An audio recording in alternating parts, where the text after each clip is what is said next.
성도 여러분 안녕하십니까? 새벽 말씀 묵상입니다.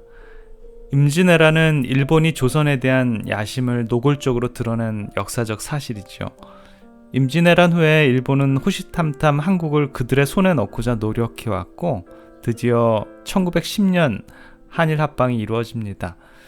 임진왜란은 1592년 4월 13일에 일본의 20여만 명의 병력이 모두 9개의 부대로 나누어서 조선을 향해 밀려 들어오는 것으로 시작되었는데요. 당시 일본의 병력이 30만이었던 것을 감안하면 그 병력의 3분의 2가 조선에 투입된 셈이죠.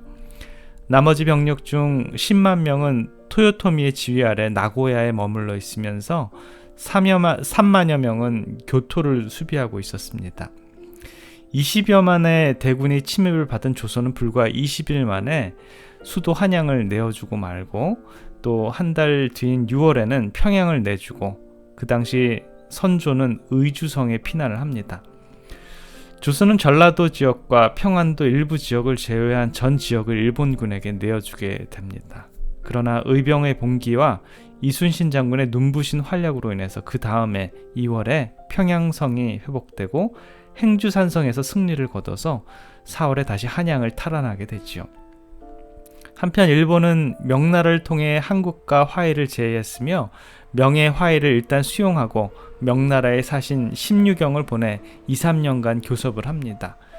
토요토미는 화해 조건으로 명나라의 황녀를 일본의 후비로 삼을 것, 조선 8도 중에 4도를 한량할 것, 조선 왕자 및 대신 12명을 인질로 보낼 것을 내세웁니다.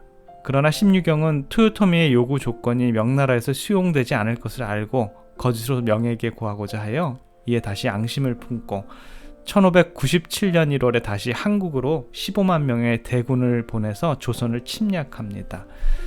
우리는 이것을 정류재란이라고 말하는데요. 일본의 기세가 얼마나 컸던지 다시 한국의 선조는 피난길에 오를 정도였습니다. 그러나 정류재란이 일어난 그 다음에 8월에 토요토미가 병으로 죽자 철군이 시작되었고 11월에 완전히 대패하여 6년 7개월간의 기나긴 전쟁은 끝이 나긴 합니다.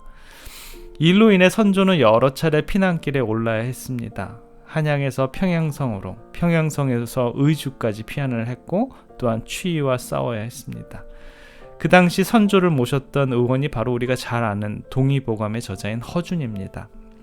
나라의 주인이 빈 한양에서는 경복궁, 창덕궁, 창경궁이 불에 타서 소실되었고 서적, 미술품이 수없이도 약탈당하게 되었습니다. 임진왜란이 한국의 왕의 궁궐을 떠난 피난 긴 유일한 역사의 사건인데요. 조선의 어떤 왕도 난리로 인해서 왕궁을 떠난 적이 없었으나 임진왜란 때 왕은 왕궁을 비우고 그의 신하들과 함께 의주까지 피난을 했던 사건이 있습니다. 우리는 아주 비슷한 역사적 사실을 또다시 성경에서 찾을 수 있는데요. 다윗의 생애 중에서 그가 지은 왕국을 떠나야 했던 때가 있었는데 외부의 침략에 의해서가 아니라 자신의 아들이 자기를 죽이려 했기 때문에 목숨을 부지하기 위해서 다윗성을 떠나야 했습니다. 우리는 오늘 본문 중에서 다윗이 다시 도망자 생애를 거듭하는 역사적 현실을 접하게 됩니다. 그리고 이 사건이 우리들에게 어떤 의미를 부여하는지 좀 살펴보고자 합니다. 압살롬은 인물 연구의 대상으로 충분한 가치가 있는 특이한 성격의 소유자입니다. 그는 다윗의 많은 처첩 가운데 유일하게 이방 여자인 구술 왕의 딸 사이에 태어난 아들입니다. 이러한 대우로 인해서 신앙과 인격 형성에 중대한 결함이 생긴 것이 분명해 보이고요. 그는 자기 누이 다말이 강간당한 후 2년 이상 복수 기회를 노리며 치밀하게 계획하여 다윗의 모든 왕자들을 다 죽이려고 했지요. 그리고 그는 3년 동안 외갓집에 가 있으면서 한 번도 그가 태어난 왕궁으로 돌아오질 못하게 됩니다. 요압의 도움으로 예루살렘에 돌아오긴 했지만 아버지의 냉대로 4년 동안 그는 왕따를 당하며 살아야 했습니다. 4년 동안 그는 왕궁에서 살면서도 한 번도 아버지와 대면한 적이 없었고요. 그는 친구도 없었고 함께 대화할 가까운 이웃도 없었을 것입니다. 특별히 누이가 죽고 난 후로는 그는 항상 혼자 지내야 했고 살인자라는 죄명 때문에 그는 완전히 외톨박이가 되었습니다. 그러한 자를 우리는 전문적인 용어로 멜라콜리라고 부릅니다. 그는 항상 내성적이고 침침하고 우울했습니다. 누구와도 대화하지 않고 모든 것을 의심하고 혼자서 일을 계획하고 혼자서 일을 처리하는 자였습니다. 그리고 그가 4년 동안 혼자서 무엇을 계획한 것일까요? 압살롬은 4년 동안 아버지를 몰아내어 죽이고 자신이 왕이 되고자 준비했을 것입니다. 그러고 보면 압살롬은 항상 사람을 죽이는 일에만 몰두한 사람인 것 같습니다. 한번 복수심을 품으면 끝까지 이를 성취하고자 하는 그런 무서운 인간성을 보여주고요. 복수심과 보복이 그 안에서 들끓고 있던 사람이었습니다. 한번 마음속에 칼을 품으면 언젠가는 그 칼로 사람을 죽여야 하는 바로 그러한 사람이었죠. 우리가 이런 사람을 두고 전문적인 용어로 정신분열증 환자라고 말합니다. 영어로는 스키조프렌직이라고 하는데요. 다윗에게는 또 다른 위기가 닥쳐왔습니다. 그는 다시 성을 떠나서 방랑자의 삶을 살아야 했는데 그의 생애를 어쩌면 방락이라는 단어로 요약해도 과언이 아닐 것입니다. 그가 왕이 되기 전에는 사울에 의해서 쫓기는 방랑자였고 그가 왕이 된 다음에도 자신의 아들에게 쫓기는 방랑자가 되었습니다. 다윗의 생애를 살펴보면 그는 신앙이 왕궁에 편하게 거할 때보다도 방랑자로 쫓겨다닐 때가 훨씬 더 좋았다는 사실입니다. 다시 왕궁을 야밤에 도주한 다윗의 모습 속에 어떤 신앙의 위대함이 숨어 있었을까요? 자신의 아들이 자신의 목숨을 노렸기 때문에 왕궁을 급히 나와야 했던 다윗은 자신의 불행과 어려움을 어느 누구의 탓으로 돌리지 않았습니다. 민심이 그의 아들에게도 돌아갔을 때 이 사실을 보고하지 않은 신하들을 그는 원망하지도 않았습니다. 한때는 자신의 신복이었던 아히도벨이 압살롬 편에 서서 자기를 향해서 칼을 뽑았을 때도 그는 아히도벨을 원망하지 않았죠. 압살롬의 생명을 다윗이 살려주었건만 자신을 향해 칼을 든 아들을 그는 저주하지 않았습니다. 다윗은 모든 불행과 어려움의 원인이 자신에게 있는 줄 알고 겸비한 마음으로 궁궐을 빠져나왔습니다.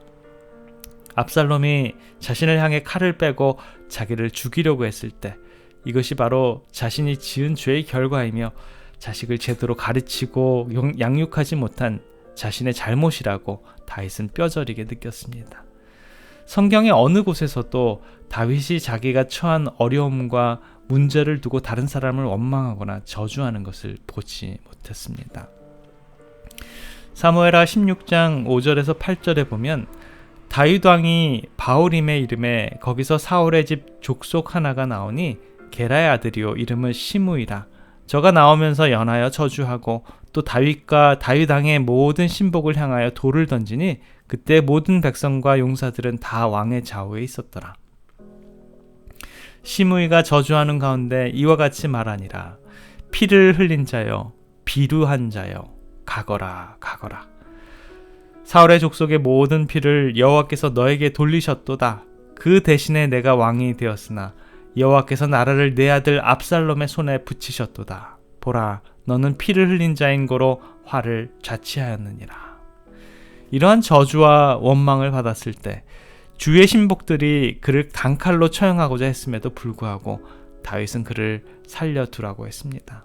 왜냐하면 그에게 닥친 이러한 재앙이 다른 사람의 탓이 아니라 전적으로 자신의 잘못의 결과임을 그는 알았기 때문이죠.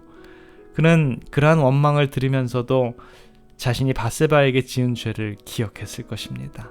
그리고 자신의 죄를 감추기 위해서 그의 남편 우리아를 고의적으로 죽인 자신의 죄를 깊이 반성했을 것입니다.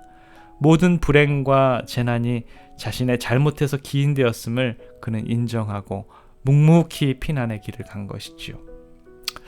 그런데 우리는 얼마나 자주 우리 자신들에게 불행이 닥치면 손가락질을 자신에게로 돌리지 않고 남에게로 돌립니다. 자신의 신앙의 빈약함을 다른 사람에게로 분위기로 돌려댑니다. 누구누구 때문에 뭐뭐 하지 못하겠다라는 사람 볼 때마다 자신의 믿음대로 살지 못함을 다른 사람의 탓을 돌리는 자는 정말 가장 질이 낮은 신앙생활을 하는 사람들입니다. 오늘 우리는 다윗에게서 배우는 그런 영적인 교훈이 있습니다. 다윗은 모든 불행의 시작이 자기 자신에게 있음을 알았습니다. 그래서 그는 어느 누구도 원망하지 않았죠. 그러기에 그는 엄청난 죄를 범한 죄인임에도 불구하고 위대한 신앙인이었고 하나님의 마음에 합한 자였습니다. 우리도 자신의 믿음 없음과 신앙생활을 제대로 하지 못함을 남의 탓으로 돌리지 말고 신앙의 나태함을 다른 이유를 들어서 남들에게 말하지 말아야 할 것입니다. 기도하겠습니다. 사랑의 아버지 하나님, 다윗은 가장 어렵고 힘들었을 때 그 원인을 남의 탓으로 돌리지 않고 묵묵히 기도하면서 하나님과 대화하면서 이 모든 죄를 자신에게 돌리고 있음을 보게 됩니다. 그러나 저희들의 삶은 수많은 이유와 변명으로 그러한 탓을 남에게 돌리고자 하는 우리들의 모습을 보게 됩니다. 다윗의 위대한 신앙은 바로 그의 마음이 하나님과 합한 자였음을 알게 됩니다. 우리들의 신앙의 모습도 겸손히 주님의 마음과 연합하는 우리들의 삶이 되도록 주님 인도해 주시옵소서. 사랑의 우리 구주 예수 그리스도 이름으로 간절히 기도드립니다. 아멘.